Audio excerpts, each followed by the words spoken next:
Do you like those type of films? Films that are so bad, they're actually entertaining. That they're so ridiculous and insane, you just can't help but getting wrapped up into the insanity of the plot. Well, let me tell you, The Wraith is one of those films. What's the film about? Well, I don't want to tell you too much what the film's about. I'm just going to say a mysterious entity who drives a turbo interceptor starts targeting a local gang who is terrorizing a small town of Arizona. And that's all I'm going to tell you because I don't want to tell you too much what the film's about. Because I don't want to tell you the whole... give too many spoilers away. No. Is The Wraith a good movie? No. Is it entertaining? Yes. It's not a masterpiece, but it never tries to be. It just tries to be enjoyable fun, and you get suspended in a series of disbelief. Action scenes were good, although compared to the Fast and Furious action scenes you see in those movies, the action scenes here could look very outdated.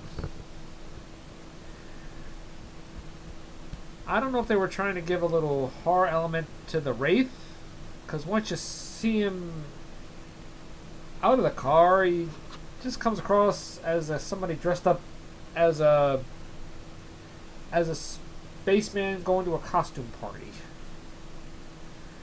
He doesn't have the fierce presence that I would say Jason or the Terminator had. And the way he walks in that one scene where he's shooting up the garage, I wonder if the filmmakers of RoboCop saw that scene and said, yes, that's how RoboCop has to walk. Just like that, where he's shooting up the garage and he's walking that certain way holding the gun. You notice this movie has a lot of some people who are related to... Some people in this film are related to some famous actors. I'll give you an example. Charlie Sheen, is the son of actor Martin Sheen. Nick Cassavetes, who plays Packard Walsh, the leader of the gang. He is the son of actor John Cassavetes and actress Jenna Rowland. Griffin O'Neill is the son of actor Ryan O'Neill. And Clint Howard is the younger brother of famous director Ron Howard. I just thought I'd point that out. It just seems like a metaphor.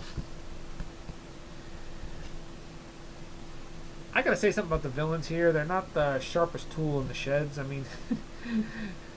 mean, Packard is in the garage. You see a guy wielding a gun around, and all he's got to say is, "Hey, buddy, I'd put that gun down if I were you."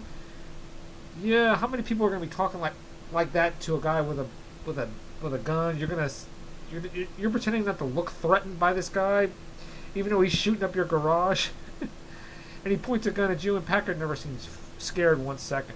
It's like, if that was realistic, that guy would be scared out of his mind to be crapping in his pants.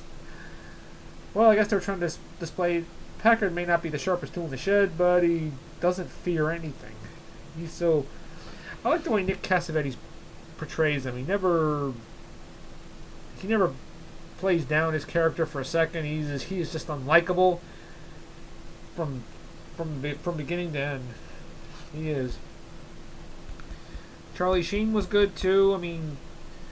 I don't want to tell you much about his character, but his star was slowly rising, because after he did this film, he went on to do Platoon, and that became a big hit. That really made his career. At the time, he was just best known for being the son of actor Martin Sheen. And I gotta say, the guys who played Skank and Gutter Boy, man, they were hilarious. They were just such dimwits. I'll put it to you this way: they were so dim-witted, they make Bulk and Skull look like and seem like geniuses. Bulk and Skull from Power Rangers, and that's saying much. And Randy Quaid is the sheriff. He is also quite a scene stealer. He just comes in, chews up the scene. And his name is Loomis. I wonder if that was an homage to either Psycho or Halloween.